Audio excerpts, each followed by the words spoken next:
বিধানসভা অধিবেশনে ধুন্ধুমার পরিস্থিতি, ওয়াক আউট করেছে বিজেপি বিধায়ক। শিক্ষিত বাঙালির অপমান, অর্থনীতিবিদের অপমান, অর্থনীতিবিদের অপমান, চন্দ্রিমা হয় হয় আমাদের দলের চন্দ্রিমা হয় হয়। বিধানসভায় সাংবাদিকদের মুখোমুখি হয়েছেন অশোক লাহিড়ী। সরাসরি নজর রাখবো সেদিকে।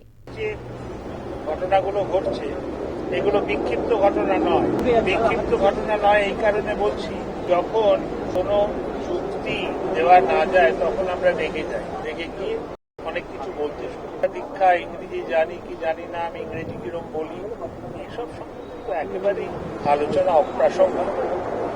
উনি বললেন, আমরা শুনলাম, যখন অন্য নেতাদের ওটা সহ্য হলো না, ওরা বেরিয়ে গেলেন, আমিও বেরিয়ে গেলাম।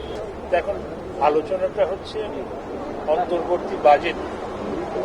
অন্তর্বর্তী বাজেট নিয়ে আমার যা মনে হলো, আমাদের বিধায়করা যারা বলেছেন, আমাদের বিরোধী দলনেতা বলেছেন, আমাদের সচেতক বলেছেন, ওদের আপত্তি কয়েকটি জায়গায়। একটা হচ্ছে এটা ঘোষণার সরকার, বলে দেন এইটা করব ওইটা করব, কিন্তু মহার্ঘ ভাতার যখন সুপ্রিম কোর্টের রায় আসে তখন 10,000 কোটি টাকার উপর টাকা কোথার থেকে আসবে সেটা ওরা বলতে পারেন না। এদিকে এই ভাতা বাড়ানো, ওই ভাতা বাড়ানো। দ্বিতীয় ছিল যে কাজ ওরা 15 বছরে করতে পারেননি, এখন যেন কেমন অত্যন্ত তাড়াহুড়োতে আছে। ওরা এখন প্রতিশ্রুতি দিচ্ছে এবার ভোটটা দাও। এবার আপনাদের শোনাবো বিজেপি বিধায়ক শঙ্কর ঘোষের বক্তব্য। শাসক দল যেভাবে বিধানসভা পরিচালনা করেন তার তীব্র সমালোচনা করেছেন তিনি। কি বলেছেন তিনি শোনাবো। এই পুরো সেশনটাতে আমি যা বুঝলাম, আমি বলেছিলাম যে এটা কালীতলার ইউনিভার্সিটির থেকেও খারাপ অবস্থা।